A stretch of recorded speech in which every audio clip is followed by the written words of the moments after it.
Laux of the Largo Police Department. I'm here to talk about a shooting that occurred a couple days ago.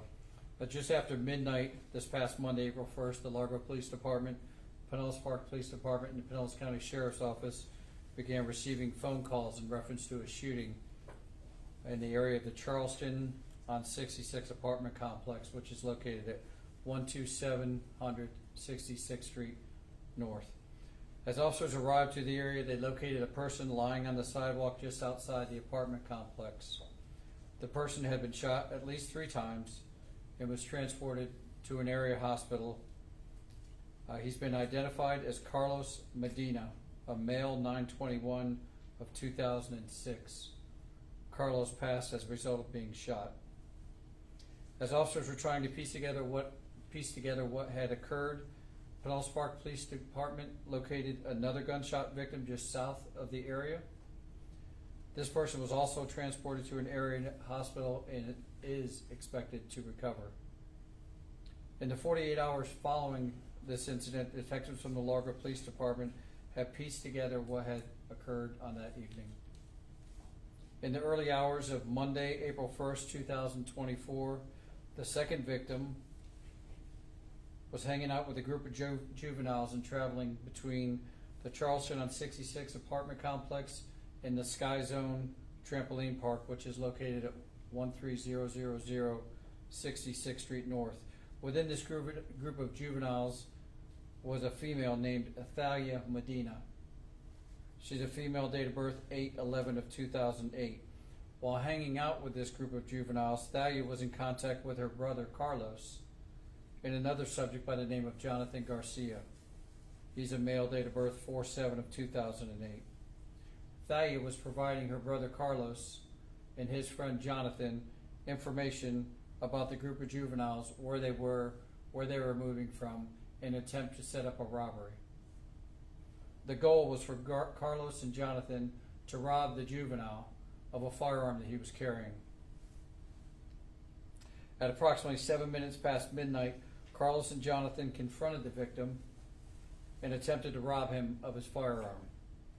This attempt resulted in a shootout where both Carlos and the other victim, and the robbery victim, were shot. Carlos fell to the sidewalk at the location of the robbery, and the other juvenile fled south, which is where Pinellas Park Police Department ultimately located him. As a result of the investigation, and within 48 hours of the initial shooting, as I said, the detectives were able to piece this puzzle together and make the appropriate charges in concert with the state attorney's office. For her role in setting up the robbery and getting her brother involved, Thalia Medina is being charged with felony murder in the 2nd degree. She's currently in custody at JDC. In addition, Jonathan Garcia, the one that traveled with Carlos, is in custody at JDC and being charged with felony murder in the 2nd degree for the passing of Carlos Medina and attempted felony murder for the other juvenile that was injured. Both of these subjects were carrying 9mm Glock firearms. That's 2 of the weapons that were involved in the case. If you guys have any other questions, I can answer whatever I can. Understanding, of course, it's still an active investigation. We still have a lot of ends to kind of tie up with it. How old was the victim? The victim was a juvenile. You can't give us his age.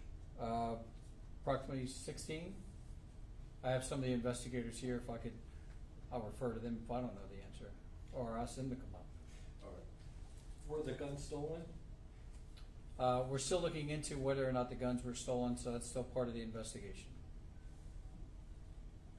Did the juvenile legally own the gun, or? They were all juveniles, and being out and about at 12 o'clock at night in possession of a firearm under 21, no, it's not legal. Were they registered to the parents or anything? As far as where they're registered, whether they're stolen or not, again, that's all part of what they're still going on. The immediate concern for the detectives was to find out, again, what was the cause of the shooting, who the bad guy was in the shooting, and to make sure the community was safe.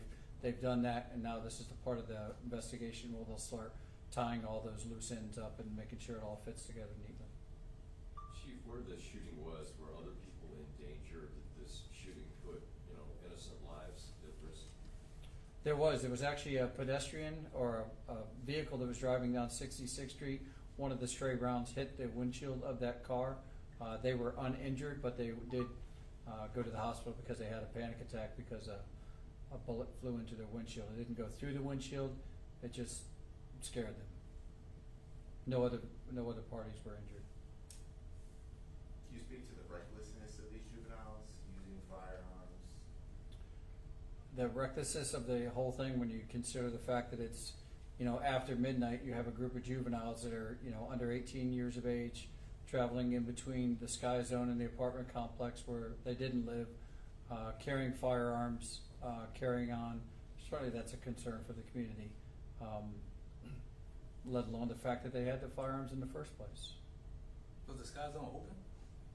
Or they were just in the parking lot? Just I don't know if it was open or not. No. They were just in the parking lot of the Sky Zone. Any more questions? Thank you, No? sir. Thank you guys so much. Thanks, Chief.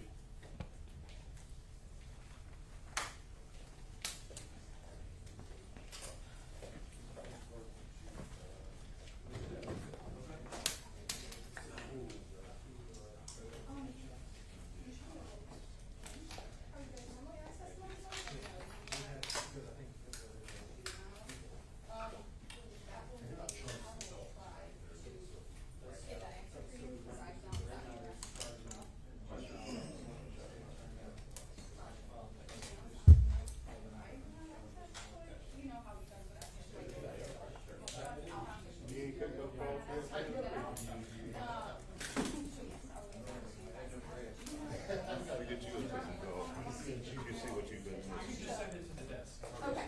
Yeah, that's the best way, then that way everyone gets it. Okay. Go out one day and give you a golf class.